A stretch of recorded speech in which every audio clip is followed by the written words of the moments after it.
남미 전역이 충격에 빠졌습니다. 한 나라의 체포 소식이 대륙 전체의 무기 지형을 흔들어 놓았습니다. 마두로가 체포된 뒤 48시간 수조 원을 들여 구축한 중국산 방공 체계가 사실상 전투 불능 상태가 됐습니다. 이 사태에 가장 먼저 움직인 나라가 있었습니다. 바로 아르헨티나였습니다. 중국에 의존해 안보를 유지해오던 그 나라가 이제 대한민국을 향해 도움을 요청한 것입니다. 그 선택의 배경에서 아무도 예상하지 못했던 사실이 드러났습니다. 40년 전 포클랜드 전쟁. 그때 이미 한국과 아르헨티나는 오래전부터 이어진 숨겨진 인연이 있었습니다. 강대국들은 거래를 말했지만 한국은 공존을 선택했습니다. 그리고 그 결정이 지금 남미의 하늘을 바꾸고 있습니다. 지금부터 그날의 선택이 어떻게 오늘의 판을 뒤집었는지 그 전말을 공개합니다. 시작에 앞서 구독과 좋아요, 그리고 대한민국 만세 댓글로 한국을 응원해주세요. 2025년 3월 13일 밤 부에노스아이레스의 공기는 이상하리만큼 끈적했습니다. 아내와 오랜만에 저녁 식사를 마치고 마시는 와인 한 잔이 유난히 달콤했죠. 국가안보자문관으로서 지난 10년 제 인생은 아르헨티나의 영공을 중국산 방패로 촘촘히 메우는데 바쳐졌습니다. 책상 위에는 내일 오전 리카르도와 서명할 15조 원 규모의 추가 유지보수 계약서가 놓여 있었고, 저는 그것이 우리 조국의 평화를 100년간 보장할 황금 티켓이라 믿어 의심치 않았습니다. 밤 11시 42분 정적을 깨고 울린 벨소리는 제 인생을 송두리째 바꿔놓았습니다. 상황실장의 목소리는 평소의 침착함을 잃고 떨리고 있었죠. 자문관님, 지금 당장 오셔야 합니다. 레이더 가시망이 찢어지고 있습니다. 정장 상의만 걸친 채 차를 몰아 국방부로 향하는 내내 심장이 핸들을 뚫고 나올 듯 요동쳤습니다. 밤거리의 네온사인은 평소처럼 밝았지만 제 눈에는 그것이 거대한 폭발의 잔상처럼 보였습니다. 상황실 육중한 철문이 열리는 순간 저는 숨을 쉴 수 없었습니다. 평소 푸른 빛으로 평온하게 빛나던 대형 스크린은 이제 피를 흘리듯 시뻘건 경고등으로 가득 차 있었습니다. 태평양 전역에 배치된 중국산 시스템들이 미 공군의 전자전 기체들이 뿜어내는 보이지 않는 파동 앞에 추풍낙엽처럼 쓰러지고 있었죠. 더 소름 끼치는 것은 우리 상황실의 메인 서버 역시 그들과 동기화된 듯 미친 듯이 깜빡거리며 죽어가고 있었다는 사실입니다. 중국 측에 비상코드를 요청했습니다. 그런데 응답이 없습니다. 한 참모의 비명 같은 보고가 터져나왔습니다. 우리가 철통 보안이라 믿고 수조 원을 쏟아부었던 그 시스템이 정작 위기의 순간에 베이징의 허락 없이는 손가락 하나 까딱할 수 없는 고철 덩어리였다는 진실이 제 머리를 내리쳤습니다. 리카르도가 그토록 강조했던 파트너십은 사실 아르헨티나의 목에 채워진 보이지 않는 개목줄이었던 겁니다. 폭풍 전야의 평화는 끝났습니다. 창밖으로 보이는 도시의 불빛들이 언제 꺼질지 모른다는 공포가 엄습했습니다. 저는 떨리는 손으로 계약서를 찢어버렸습니다. 이제 우리는 살 길을 찾아야 했습니다. 중국의 손길이 닿지 않는 곳, 우리를 고객이 아닌 인간으로 대우해줄 제3의 길을 찾아야만 했습니다. 그것이 이 지옥 같은 밤의 유일한 탈출구였습니다. 안녕하세요. 저는 마티아스 산체스입니다. 아르헨티나 국가안보자문관으로 일하고 있습니다. 2025년 3월 14일 새벽 부에노스아이레스 국방부 긴급 상황실의 공기는 평소보다 무겁고 차가웠습니다. 대형 스크린에는 태평양 전역의 전술 데이터가 실시간으로 흐르고 있었고 수십 개의 붉은 점들이 하나씩 깜빡이다 꺼지는 광경을 우리는 망연자실하게 지켜보았습니다. 그것은 단순한 그래픽이 아니라 파괴된 중국산 방공 기지들의 비명이었습니다. 미 공군의 전자전 공격이 시작된 지 겨우 6시간 만이었습니다. 필리핀 클라크 공군 기지의 방공 미사일 시스템은 단 한 발도 발사하지 못한 채 침묵했습니다. 베트남 카이노아 기지의 최신형 레이더는 적기를 포착조차 못하고 무용지물이 되었죠. 파키스탄 카라치 해군 기지는 통합 지휘 체계가 완전히 마비되어 아군끼리 통신조차 불가능한 지경에 이르렀습니다. 12개 기지, 7개국, 28개 방공 시스템이 동시에 고철 덩어리가 된 겁니다. 중국이 세계 최고라 자랑하던 첨단 방어망은 전자전이라는 보이지 않는 칼날 앞에 맥없이 무너졌습니다. 제 옆에 선 국방부 작전국장 알베르토가 떨리는 손으로 태블릿을 넘겼습니다. 화면에는 우리 아르헨티나의 방공 시스템 배치도가 떠 있었죠. 부에노스아이레스 외곽 모론 기지, 코르도바 팜파델 인피에르노 기지, 멘도사 엘 플루메릴로 기지. 지도에 찍힌 그 푸른 점들이 모두 태평양에서 꺼진 붉은 점들과 똑같은 모델이었습니다. 똑같은 미사일, 똑같은 레이더, 그리고 똑같은 통합 지휘 체계. 가슴 속에서 무언가가 무너져 내렸습니다. 10년이었습니다. 2015년부터 중국과 함께 구축해온 15조 원짜리 방공망이었습니다. 제가 직접 계약서에 서명하며 아르헨티나가 드디어 자주국방의 길을 간다고 믿었던 그 프로젝트가 사실은 모래성 위에 지은 궁전이었음을 깨닫는 데는 6시간이면 충분했습니다. 상황실 안 20명이 넘는 장성들과 참모들이 침묵 속에 서 있었습니다. 누구도 입을 열지 못했어요. 모두가 같은 공포를 공유하고 있었을 겁니다. 만약 지금 우리 영공이 공격받는다면 우리는 단 1분이라도 저항할 수 있을까? 공군 참모 총장 페르난데스 장군이 창백한 안색으로 먼저 침묵을 깼습니다. 즉시 중국 측에 연락해 업그레이드를 요구해야 한다는 그의 목소리는 갈라져 있었습니다. 하지만 해군 참모 총장 카를로스는 고개를 저으며 반박했죠. 태평양에서 무너진 것들도 최신형이었으니 문제는 시스템의 근본적인 구조에 있다고요. 그때 제 주머니 속 전화기가 진동했습니다. 발신자는 리카르도 곤살레스, 10년간 우리의 파트너였던 중국계 방산업체의 남미 총괄이었습니다.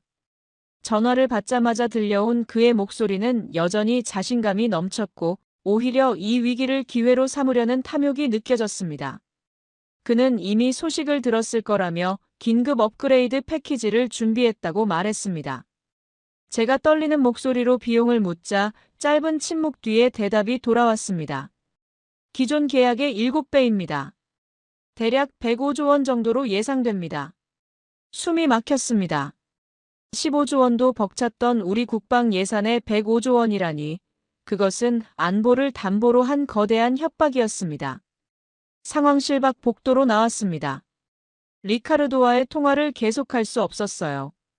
20명이 넘는 장성들 앞에서 105조 원이라는 숫자를 듣고 침착함을 유지하기란 불가능했으니까요. 자문관님, 이해합니다. 갑작스러운 숫자죠. 리카르도의 목소리는 부드러웠습니다. 마치 제 당혹감을 예상했다는 듯이요. 하지만 이건 단순한 업그레이드가 아닙니다. 완전히 새로운 차세대 시스템입니다. 인공지능 기반 위협 판단, 양자 암호화 통신, 다중 주파수 대응 레이더까지 포함됩니다. 말은 그럴듯했습니다. 하지만 제 머릿속에는 다른 생각이 맴돌았어요. 태평양에서 무너진 시스템들도 분명 차세대였을 겁니다. 인공지능도 탑재됐고 최신 암호화도 적용됐을 거예요. 그런데 6시간 만에 전부 무력화됐죠. 기술 이전은 가능합니까? 제가 물었습니다. 리카르도는 짧게 웃었어요. 자문관님, 우리는 10년간 함께 일했습니다. 그동안 한 번이라도 기술 이전을 약속한 적 있습니까? 없었습니다. 단 한 번도요. 모든 핵심 기술은 중국 본토에서만 관리됐어요. 우리 아르헨티나 기술진은 운영과 유지 보수만 배웠죠. 시스템 내부 구조는 철저히 블랙박스였습니다. 그럼 우리는 영원히 당신들에게 의존해야 한다는 겁니까? 의존이라는 표현은 적절하지 않습니다. 파트너십이죠. 파트너십. 그 단어가 이제는 공허하게 들렸습니다. 10년 전 계약서에 서명할 때 리카르도가 했던 말이 떠올랐어요. 우리는 영원한 파트너가 될 겁니다. 아르헨티나의 안보는 곧 우리의 안보입니다. 하지만 지금 이 순간 아르헨티나가 안보 위기에 처했을 때 그가 내민 손에는 105조 원짜리 청구서가 들려 있었습니다. 내일 오전 10시 국방부 회의실에서 뵙겠습니다. 우리 베이징 본사 기술팀도 함께 올 겁니다. 구체적인 패키지 내용을 설명드리죠. 아, 그리고 자문관님. 결정은 빨리 내리시는 게 좋을 겁니다. 남미 지역 다른 국가들도 이미 문의를 시작했거든요. 우선순위는 먼저 계약하는 쪽에 있습니다. 전화가 끊어졌습니다. 복도 창문 너머로 부에노스아이레스 시내가 보였습니다. 새벽 4시였지만 거리에는 여전히 불빛들이 반짝이고 있었어요. 평화로운 도시였죠. 하지만 그 평화가 얼마나 취약한지 이제 알았습니다. 6시간이면 충분했으니까요. 상황실로 돌아왔습니다. 장성들은 여전히 스크린을 응시하고 있었어요. 새로운 데이터가 계속 들어오고 있었습니다. 태국 우타파오 해군기지도 마비됐다는 보고였죠. 자문관님, 작전국장 알베르토가 다가왔습니다.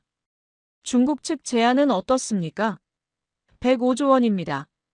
기술 이전 없이요. 알베르토의 얼굴이 굳었습니다. 그는 30년 넘게 군에 복무한 사람이었어요. 포클랜드 전쟁 이후 아르헨티나 국방력 재건에 평생을 바친 사람이었죠. 그건 협박입니다. 알고 있습니다. 그럼 미국은 어떻습니까? 유럽은요? 제가 고개를 저었습니다. 미 국무부에서 연락은 왔습니다. 하지만 조건이 문제였죠. 미국 측이 제시한 조건은 간단했습니다.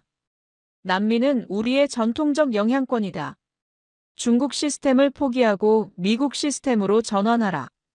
비용은 중국보다 더 비쌌죠.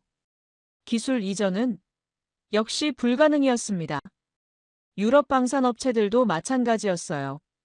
프랑스 탈레스는 납기만 5년이 걸린다고 했고 영국 측은 브렉시트 이후 남미 시장에서 철수한 상태였습니다. 선택지가 없었습니다. 아니, 정확히는 선택지가 있었지만 전부 아르헨티나를 고객으로만 봤어요. 파트너가 아니라 시장으로요. 그때 제 뇌리를 스치는 생각이 있었습니다. 진짜 파트너십이란 뭘까? 돈을 주고받는 거래가 파트너십일까? 아니면 뭔가 더 근본적인 게 있어야 할까? 하지만 그런 질문을 할 시간은 없었습니다. 그날 오전 8시 대통령 집무실에서 긴급 안보회의가 소집됐습니다. 하비에르 밀레이 대통령이 직접 주재하는 회의였죠. 참석자는 12명이었습니다. 국방장관, 외교부 장관, 3군 참모총장, 그리고 저였어요. 밀레이 대통령은 경제학자 출신답게 숫자부터 물었습니다. 105조 원이면 우리 국방 예산 몇 년치입니까? 7년치입니다. 카카. 국방장관이 대답했습니다. 아르헨티나의 연간 국방 예산은 15조 원 수준이었거든요. 105조 원이라는 건 사실상 불가능한 금액이었죠. 중국 측은 분할 납부를 제안했습니까? 10년 분할입니다. 하지만 이자율이 연 8%입니다. 회의실에 한숨 소리가 퍼졌습니다. 10년 분할이라면 총액은 150조 원이 넘을 겁니다. 이자만 45조 원이에요. 밀레이 대통령이 저를 봤습니다. 산체스 자문관, 솔직히 말해 주십시오. 중국 시스템을 업그레이드하면 정말 안전합니까? 저는 잠시 망설였습니다. 대통령 앞에서 확신 없는 대답을 하는 건 위험했어요. 하지만 거짓말은 더 위험했죠. 보장할 수 없습니다. 카카. 태평양에서 무너진 시스템들도 최신 업그레이드를 받은 것들이었습니다. 그럼 미국은요? 외교부 장관 파블로 키로가가 서류를 펼쳤습니다. 미 국무부와 국방부에 공식 문의했습니다. 패트리어트 시스템 도입 가능 여부를 물었죠. 답변은요? 가격은 중국보다 20% 높습니다. 납기는 최소 4년입니다. 기술 이전은 역시 불가능하고요. 밀레이 대통령이 책상을 두드렸습니다. 4년이라니. 그동안 우리 영공은 무방비로 두란 말입니까? 아무도 대답하지 못했습니다. 회의는 3시간 동안 계속됐습니다. 유럽 방산업체들, 러시아 옵션, 이스라엘 기술까지 모든 가능성을 검토했죠. 하지만 결론은 똑같았습니다. 비용은 천문학적이고 시간은 오래 걸리고 기술 이전은 불가능했어요. 오후 2시 회의가 끝나고 저는 제 사무실로 돌아왔습니다. 책상 위에는 각국 방산업체들의 제안서가 쌓여 있었어요. 중국, 미국, 프랑스, 영국, 이스라엘. 두꺼운 서류들이었지만 내용은 비슷했습니다. 고가의 장비를 팔겠다. 기술은 주지 않겠다. 영원히 우리에게 의존하라. 창밖을 바라봤습니다. 부에노스아이레스 하늘은 맑았어요. 평화로운 하늘이었죠. 하지만 그 하늘을 지킬 방법이 없었습니다. 전직 군 정보관으로 30년을 일하면서 이런 무력감은 처음이었어요. 포클랜드 전쟁 패배 이후에도 경제 위기 때도 뭔가 할 수 있는 일이 있었습니다. 하지만 지금은 달랐죠. 선택지가 없었습니다. 아니, 선택지는 있었지만 전부 아르헨티나를 파트너가 아니라 시장으로 봤어요. 10억 인구의 거대 강국도, 세계 최강 군사대국도, 선진 유럽 국가들도 마찬가지였습니다. 그때 보좌관 페르난도가 들어왔습니다. 손에는 얇은 서류 한 장이 들려 있었어요. 자문관님, 이상한 보고서가 하나 올라왔습니다. 베네수엘라 상공에서 포착된 미확인 전투기 관련입니다. 어제 전자전 상황 중에 유일하게 작동한 기체라고 하는데요. 심장이 빠르게 뛰기 시작했습니다. 페르난도가 건넨 보고서는 겨우 2장짜리였습니다. 베네수엘라 공군 정보부에서 보낸 것이었죠. 제목은 간단했어요. 전자전 환경 내 미확인 기체 포착 보고서. 손이 떨렸습니다. 보고서 첫 페이지에는 레이더 추적 데이터가 인쇄돼 있었거든요. 3월 13일 오후 3시 40분, 베네수엘라 카라카스 상공. 1만 미터 지점에서 포착된 전투기 한 대의 궤적이었습니다. 특이한 점이 있었어요. 그 시각은 미 공군의 전자전 공격이 한창이던 때였습니다. 베네수엘라도 중국산 방공망을 운용하고 있었죠. 당연히 레이더는 먹통이었어요. 주변 콜롬비아, 브라질, 가이아나 모두 같은 상황이었습니다. 그런데 이 전투기만은 선명하게 포착됐습니다. 두 번째 페이지를 넘겼습니다. 베네수엘라 공군 분석관의 메모가 적혀 있었어요. 기체 크기로 보아 중형 전투기로 추정됨. 레이더 반사 면적이 기존 전투기 대비 30% 낮음. 전자전 교란 신호에 영향받지 않음. 그리고 마지막 줄에는 이렇게 적혀 있었습니다. 제작국 불명. 중국제 아님 확실. 미국제일 가능성 있으나 식별 코드 불일치. 가슴이 두근거렸습니다. 전자전 한복판에서 멀쩡히 날아다닌 전투기라니. 그것도 어느 나라 것인지 모르는 기체요. 페르난도에게 물었습니다. 이 데이터 신뢰할 수 있느냐고요. 베네수엘라 공군 정보국장이 직접 보낸 것이니 확실하다고 했습니다. 저는 즉시 국방부 항공전력 분석실로 내려갔습니다. 지하 3층에 위치한 분석실에는 최신 레이더 데이터베이스가 구축돼 있었어요. 전 세계 모든 전투기의 레이더 서명이 입력돼 있었죠. 분석관 3명을 불러 모았습니다. 베네수엘라 데이터를 컴퓨터에 입력하고 대조 작업을 시작했어요. 먼저 미국제 전투기부터 검색했습니다. 전부 불일치였죠. 러시아제도 마찬가지였어요. 중국제는 당연히 배제됐습니다. 베네수엘라 자체가 중국제를 쓰고 있었으니까요. 유럽제 전투기들도 하나씩 확인했습니다. 프랑스, 영국, 독일, 스웨덴 모두 해당 사항이 없었어요. 2시간이 흘렀습니다. 분석관들은 당황하기 시작했죠. 데이터베이스에 없다는 건 2가지 가능성을 의미했습니다. 완전히 새로운 기종이거나 아니면 데이터베이스에 등록되지 않은 비주류 국가의 전투기거나. 비주류 국가 전투기도 검색해 보십시오. 제가 지시했습니다. 인도, 파키스탄, 터키, 이란, 남아프리카 공화국, 브라질. 모두 불일치였습니다. 그때 한 분석관이 조심스럽게 말했습니다. 한국제도 확인해 보자고요. 남미에서 한국은 자동차와 스마트폰 만드는 나라로만 알려져 있었기에 전투기를 만든다는 건 들어본 적도 없었죠. 분석관이 키보드를 두드렸습니다. 화면에 데이터가 떴어요. 한국제 경공격기 자료였습니다. 그리고 일치율이 나타났습니다. 92%. 숨이 멎었습니다. 분석관이 다시 확인했어요. 레이더 반사 면적, 엔진 소음 패턴, 기동 특성 모두 거의 동일했습니다. 한국제 전투기가 전자전 한복판에서 멀쩡히 날아다녔다는 겁니다. 중국제, 러시아제, 미국제 모두 무력화됐을 때요. 그때 또 다른 분석관이 소리쳤습니다. 추가 데이터가 있다고요. 같은 날 콜롬비아 보고타 상공에서도 비슷한 기체가 포착됐다는 내용이었어요. 역시 전자전 환경 속에서 정상 작동한 유일한 기체였죠.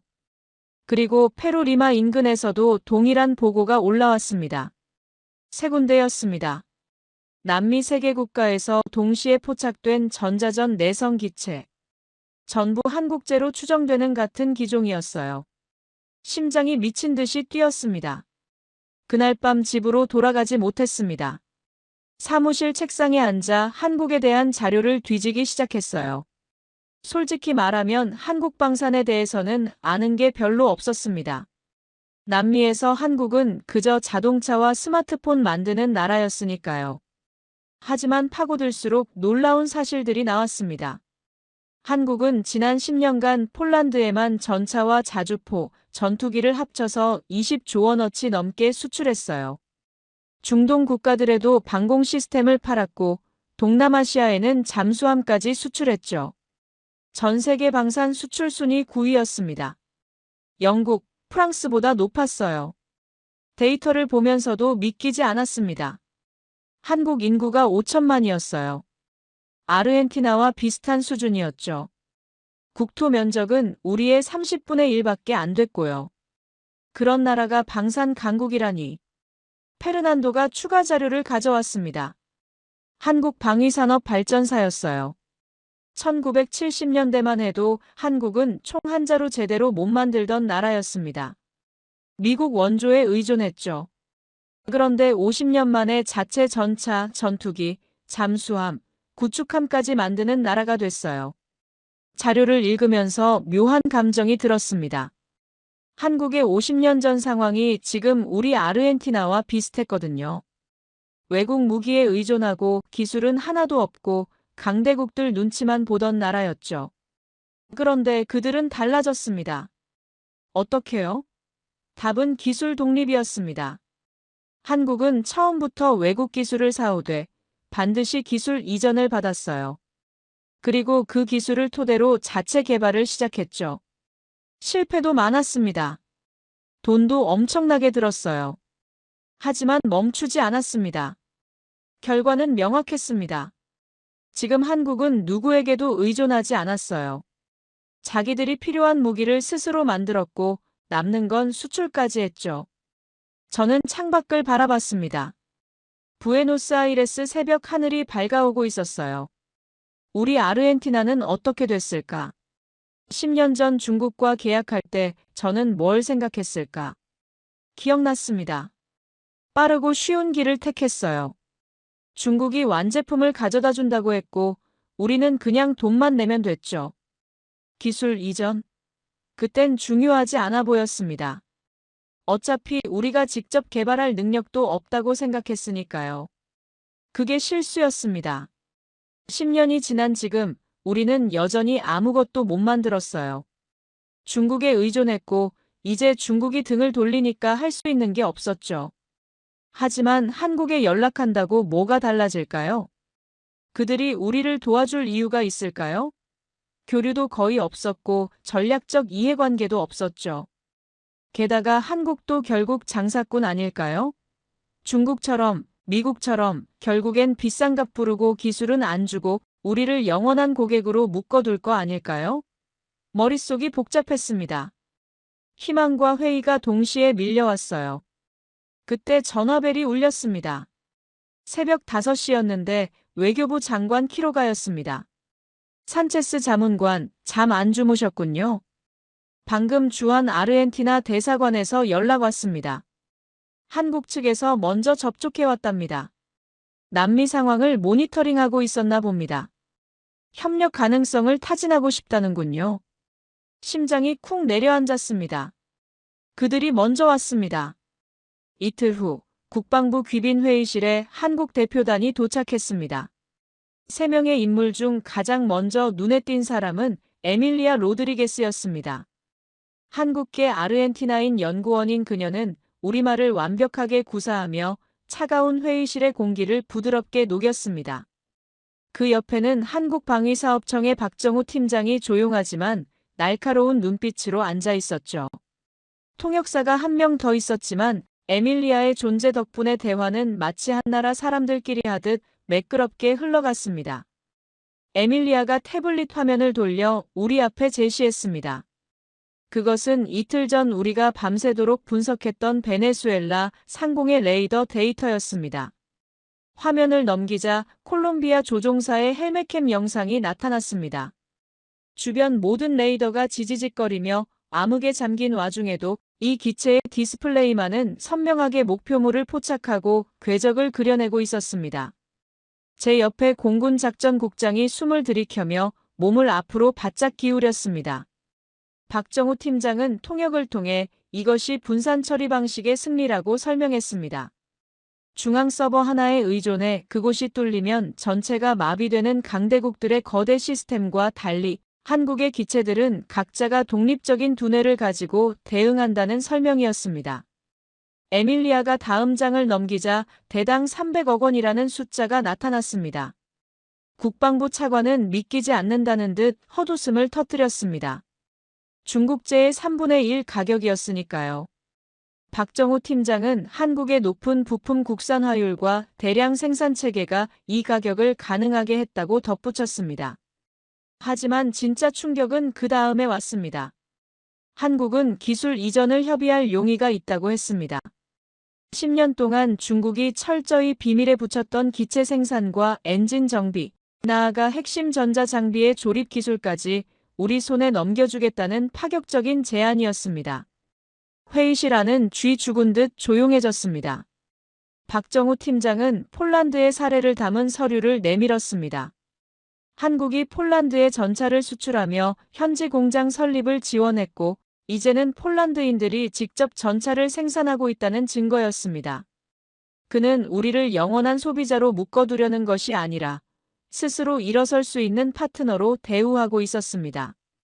회의가 끝나고 복도에서 만난 에밀리아는 한국도 50년 전엔 아르헨티나보다 가난했고 아무것도 만들지 못했다고 말했습니다. 그 정직한 위로가 제 가슴속 깊은 곳에 꽂혔습니다.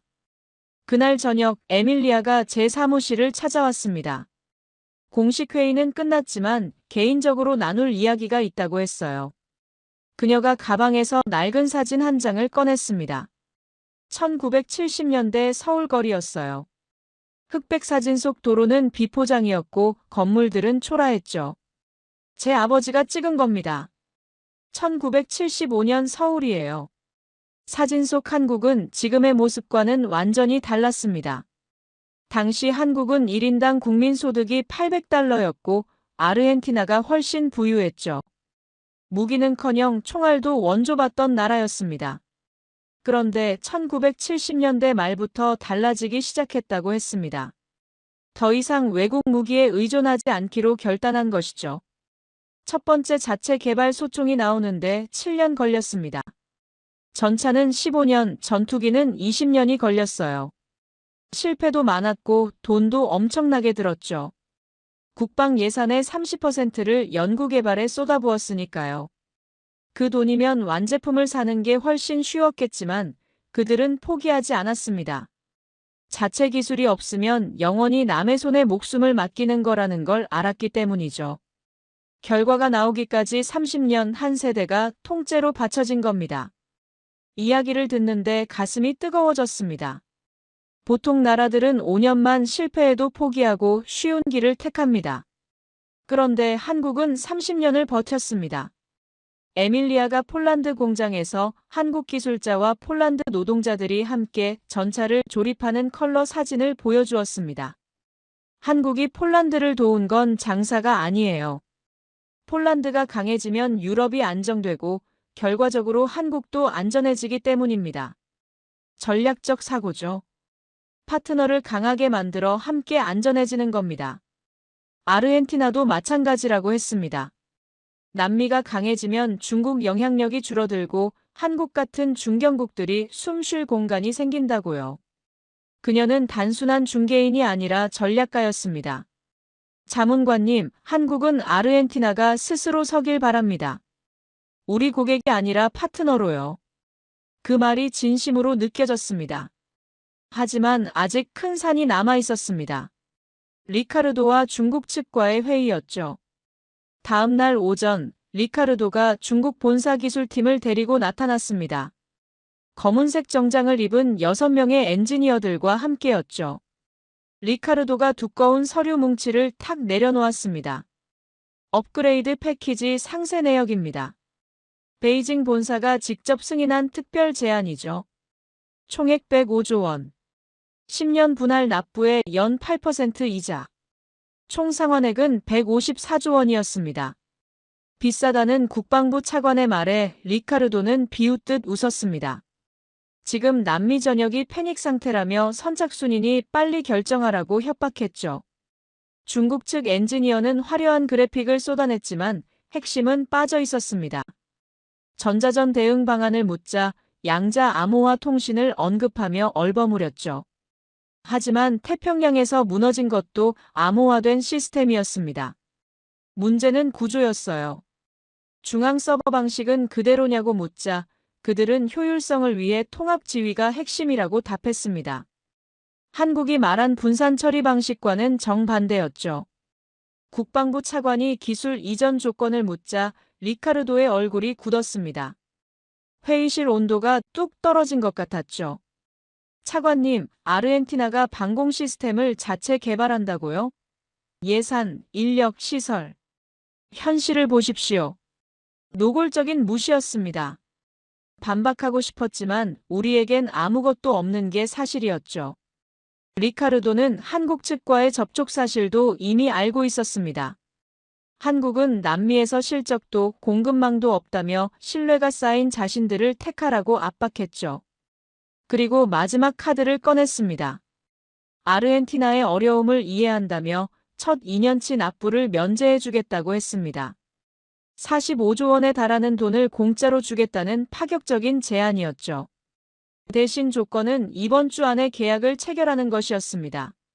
노골적인 시간 압박이었습니다. 구장 다시 미드포인트 분량 보강. 회의실을 빠져나와 사무실로 돌아오는 복도는 유난히 길게 느껴졌습니다. 리카르도가 던진 2년 무상 지원이라는 제안은 독이 든 성배와 같았습니다. 당장의 국가부도를 막아줄 45조 원의 유혹은 이성적인 판단을 흐리게 만들기에 충분했죠. 책상에 앉아 중국과 한국 두 장의 제안서를 나란히 펼쳐놓았습니다. 숫자로만 따지면 중국이 압승이었습니다. 하지만 제 마음 한구석에는 설명할 수 없는 불안감이 따리를 틀고 있었습니다. 그때 페르난도가 노크도 잊은 채 방으로 뛰어들어왔습니다. 그의 손에 들린 태블릿에는 태국 국방부의 긴급 성명이 띄워져 있었습니다. 중국산 방공 시스템 전면 가동 중단 및 폐기 결정. 한 줄의 문장이 제 뇌리를 강타했습니다. 태국 역시 우리와 마찬가지로 10년 넘게 중국의 시스템을 운용하며 그들의 혈맹이라 자처하던 나라였습니다. 그런데 그들이 전자전 대응 불가라는 이유로 모든 장비를 고철 처리하고 한국제 천공을 도입하기로 결정한 것입니다. 자문관님, 이것뿐만이 아닙니다. 페르난도가 화면을 넘겼습니다. 필리핀과 베트남에서도 비슷한 움직임이 포착되고 있었습니다. 강대국들의 전자전 공격 앞에 중국이 자랑하던 통합 지휘망이 얼마나 허망하게 무너졌는지 그들은 이미 현장에서 목격한 것이죠. 리카르도가 말했던 선착순 업그레이드는 아르헨티나를 붙잡아두기 위한 비열한 거짓말이었습니다. 다른 나라들은 이미 침몰하는 배에서 뛰어내려 한국이라는 구명보트로 옮겨 타고 있었습니다. 창밖으로 지는 노을을 보며 저는 결심했습니다. 리카르도의 제안을 수락하는 순간 아르헨티나의 안보는 영원히 베이징의 소나귀에서 벗어날 수 없을 것입니다. 3년 차가 되면 그들은 다시 우리에게 천문학적인 청구서를 내밀 것이고 우리는 그때마다 고개를 숙여야 하겠죠. 그것은 파트너십이 아니라 안보 노예 계약이었습니다.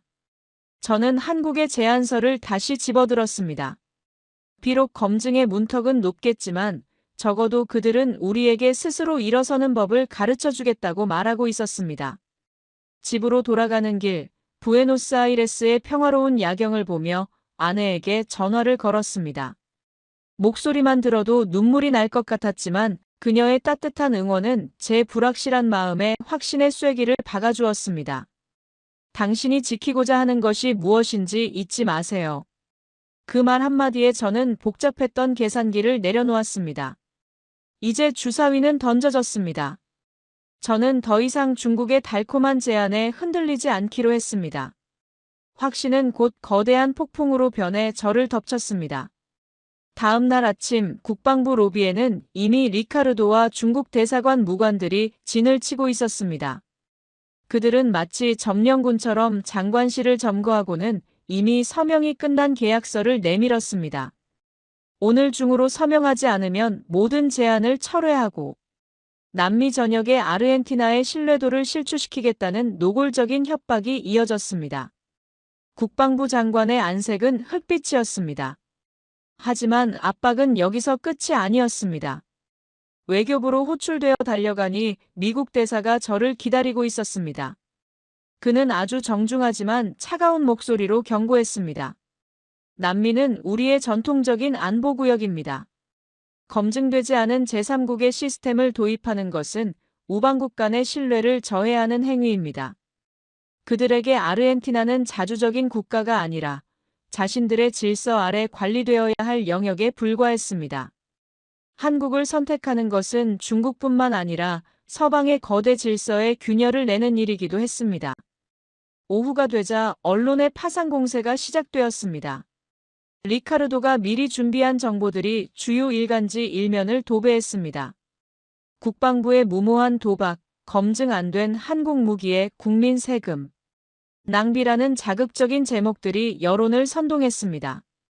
인터넷 공간에서는 저를 중국과의 관계를 망친 주범으로 몰아세우는 비난이 쏟아졌습니다. 공포는 전염병처럼 퍼져나갔고 제가 공들여 쌓아온 논리들은 거대한 감정의 파도 앞에 힘없이 무너지는 듯 했습니다. 결정타는 경제 보복이었습니다. 밀레이 대통령이 주재한 경제강요 회의실은 비명소리로 가득했습니다. 중국이 아르헨티나의 생명줄인 대두와 소고기 수출에 대해 검역, 강화라는 명목으로 보복을 시작했다는 보고가 올라왔습니다. 예상 손실액은 상상을 초월했습니다. 경제부 장관은 안보를 지키려다 나라 전체가 굶어 죽게 생겼다며 저를 쏘아붙였습니다. 대통령 역시 수많은 숫자가 적힌 서류를 넘기며 고뇌에 찬 표정으로 저를 바라보았습니다. 회의실의 모든 시선이 저를 향해 날아와 꽂혔습니다. 기술적 우월함과 장기적 자립이라는 제 주장은 당장 무너져가는 지표들 앞에서 너무나 나약해 보였습니다. 그때 제 휴대폰 진동이 울렸습니다.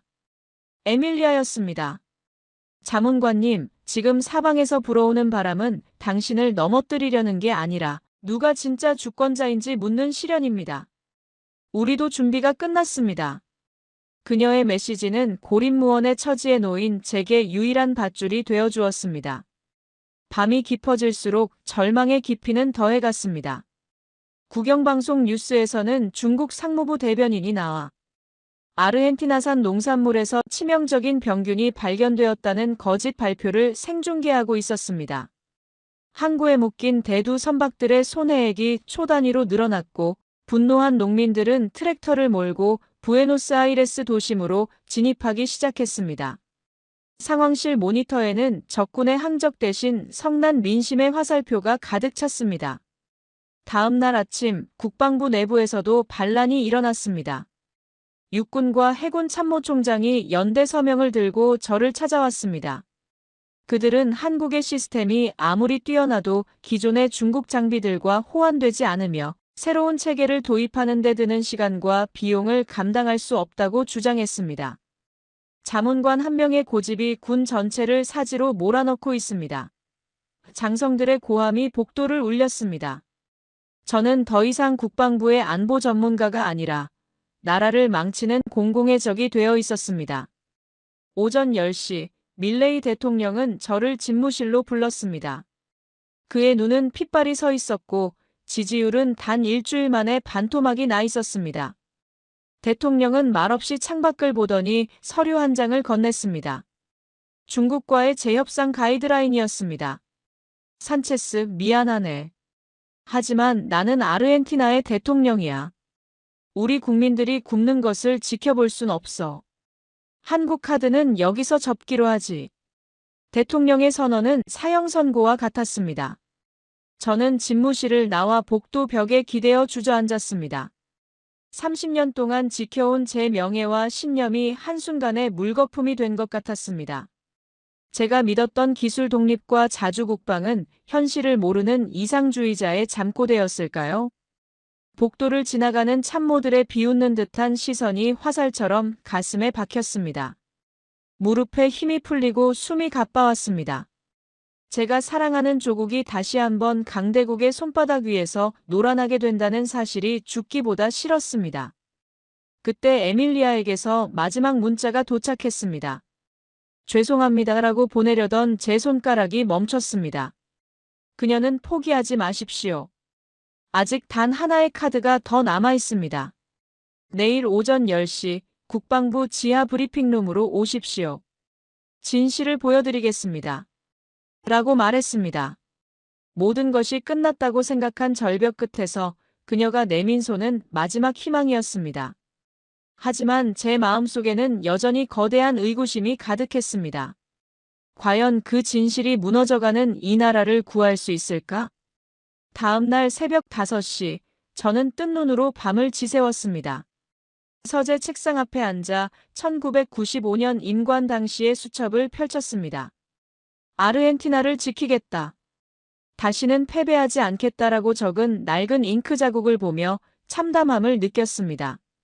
지금 저는 옳은 길을 가려다 나라 경제를 위기에 빠뜨리고 농민들을 거리로 내몰고 있었습니다. 출근길에 마주한 국방부 앞은 농민들의 집회 소음과 취재진의 카메라 플래시로 아수라장이었습니다. 동료 참모들은 저를 배신자 보듯 피했고 책상 위에는 재검토위원회 구성이라는 이름의 백지화 통보서가 놓여 있었습니다. 모든 것이 끝났다고 생각한 순간 에밀리아와 박정우가 로비에 나타났습니다.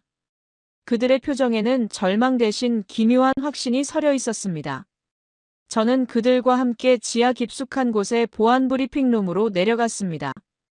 에밀리아가 노트북을 연결하자 대형 스크린에 사흘 전 촬영된 나토 합동 전자전 훈련 영상이 떴습니다.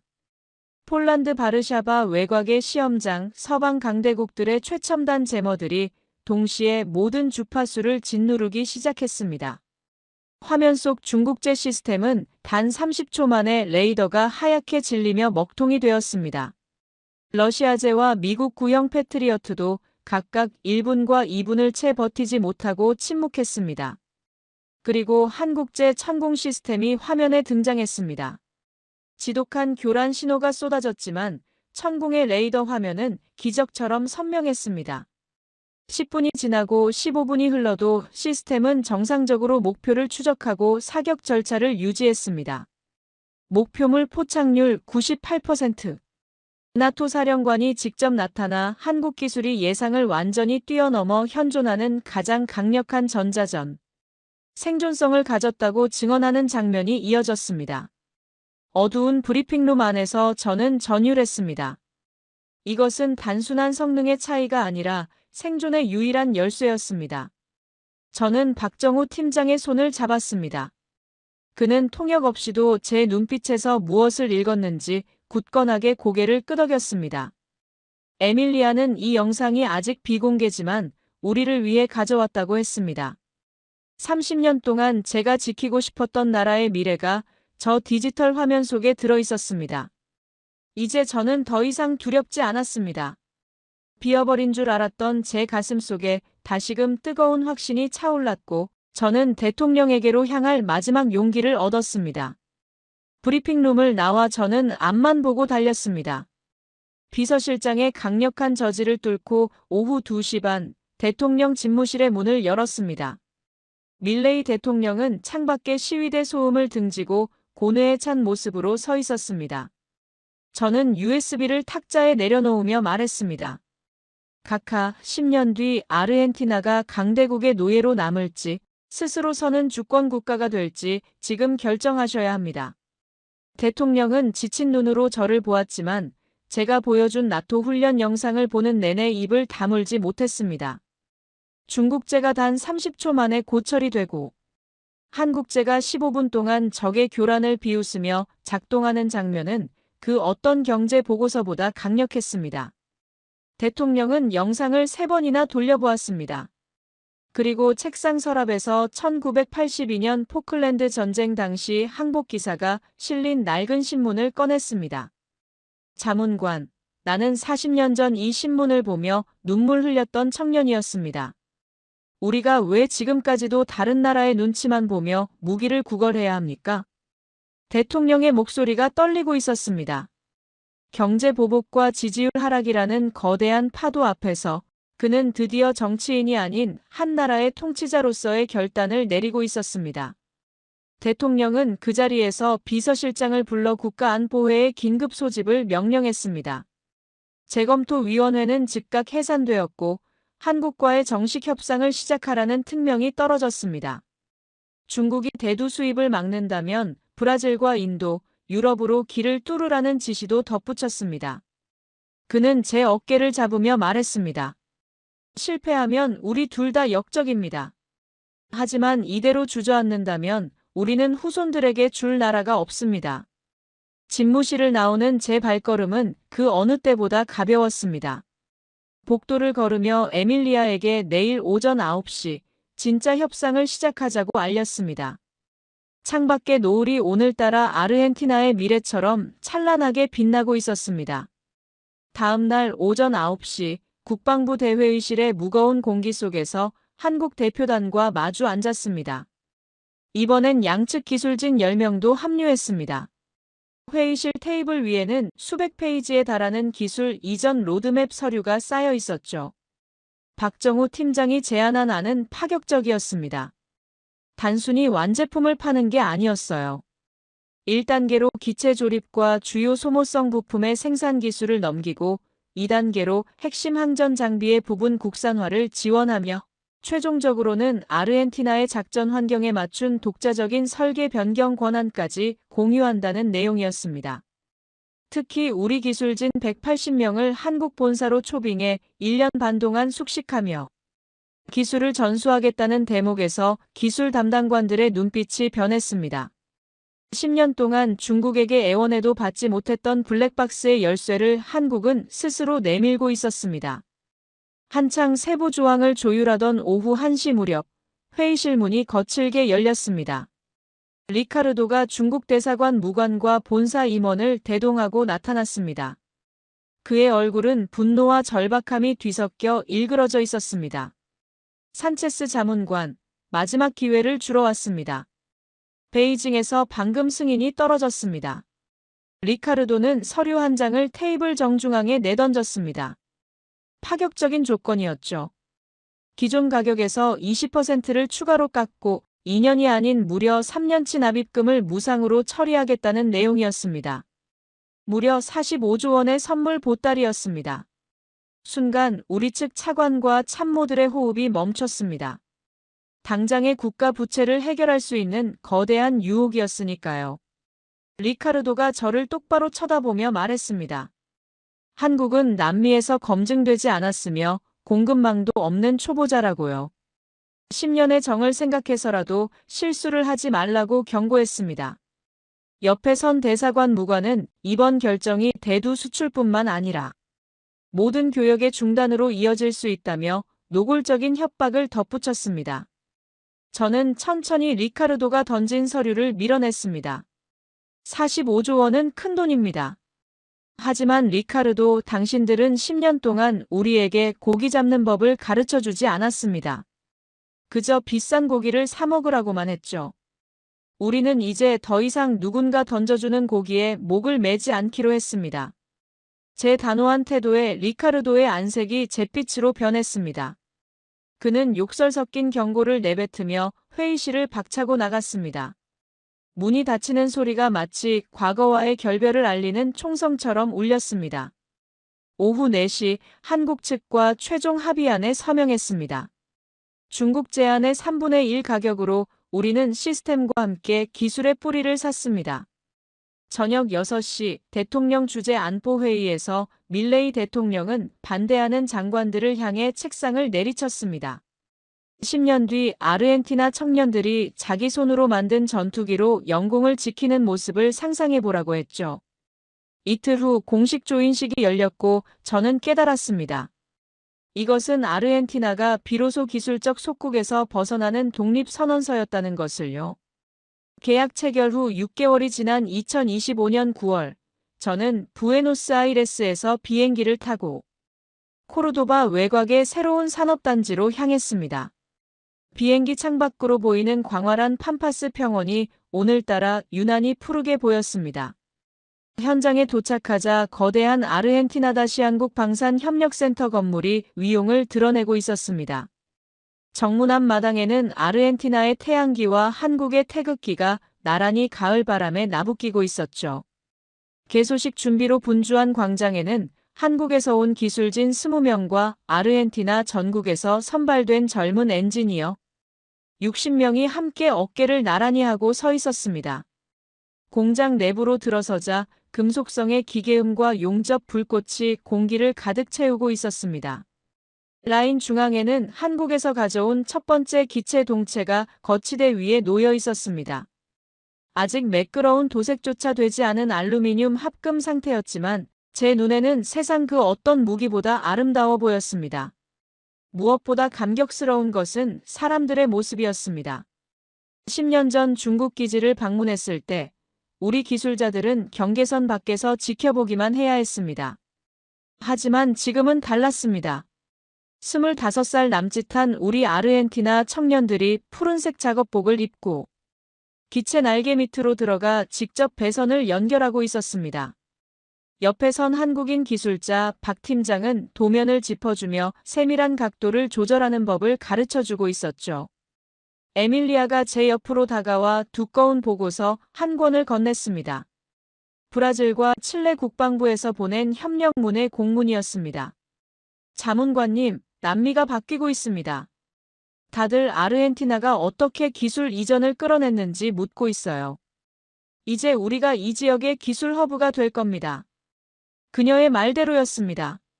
중국의 보복으로 잠시 위축됐던 경제는 인도와 동남아시아로 대두 수출기를 넓히며 빠르게 회복 중이었습니다.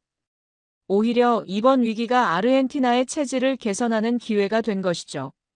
저는 조립 라인 끝에 서서 우리 엔지니어들의 얼굴을 하나하나 살펴보았습니다. 그들의 눈에는 더 이상 강대국 무기에 압도당하는 열등감이 없었습니다. 내 손으로 내 나라의 하늘을 지킨다는 긍지와 자부심이 용접 불꽃보다 더 밝게 빛나고 있었습니다. 박정우 팀장이 다가와 제게 장갑 한 켤레를 내밀었습니다.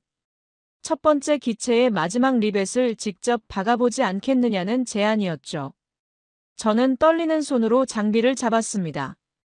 탕다시 소리와 함께 단단하게 박힌 리벳은 아르헨티나와 한국 두 나라의 운명적인 파트너십을 상징하는 것 같았습니다.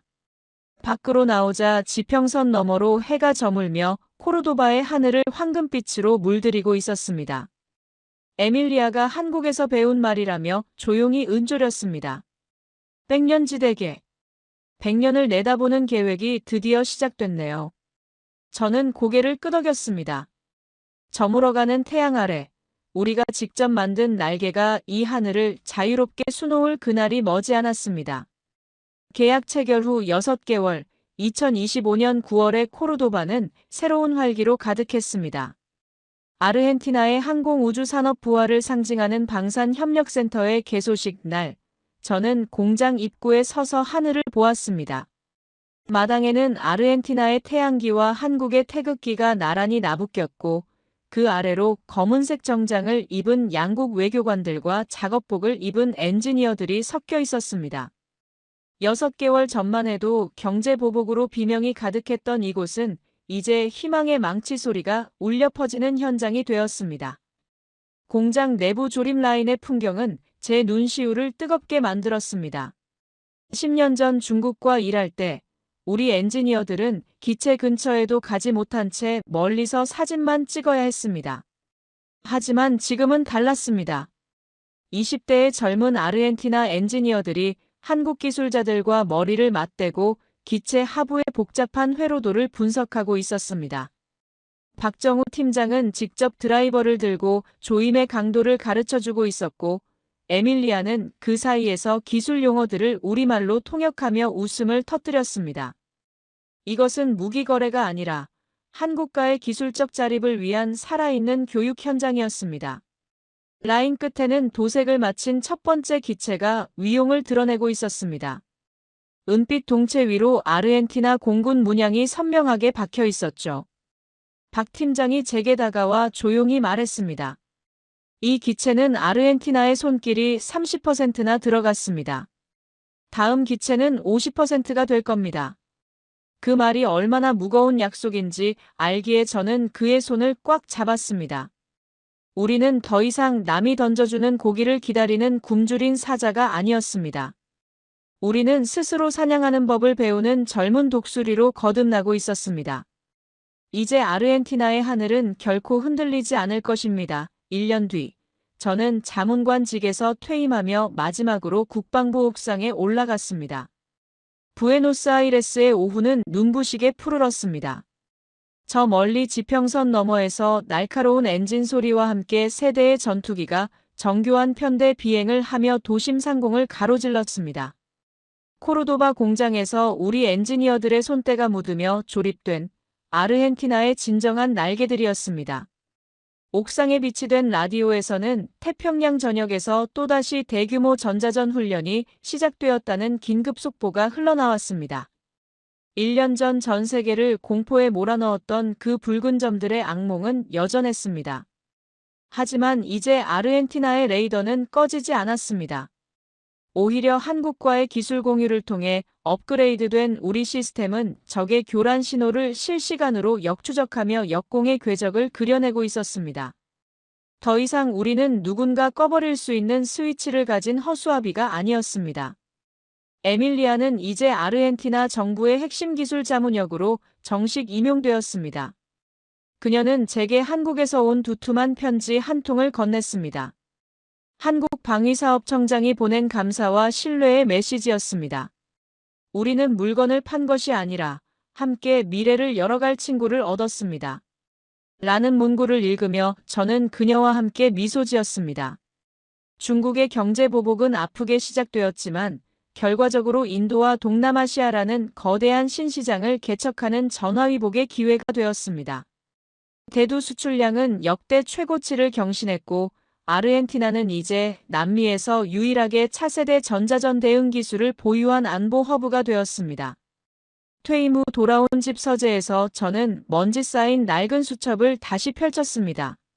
1995년 포클랜드의 비극을 가슴에 새기며 적었던 청년 장교의 서툰 다짐 밑에 저는 오늘 날짜와 함께 새로운 문장을 덧붙였습니다. 주권은 빌려 쓰는 것이 아니라 스스로 지키는 것이다. 진정한 파트너는 지배하려 하지 않고 서로의 발걸음을 맞추며 함께 걷는다. 멀어지는 엔진 소리를 들으며 저는 비로소 30년 만에 평화로운 잠을 청할 수 있었습니다. 조국의 하늘을 우리 스스로의 힘으로 지킬 수 있다는 확신은 그 어떤 무기보다 단단한 방패가 되어 제 마음을 감싸 안았습니다. 이것은 긴 여정의 끝이 아닙니다. 100년을 내다보는 거대한 계획, 그 찬란한 첫 페이지가 이제 막 넘어갔을 뿐입니다.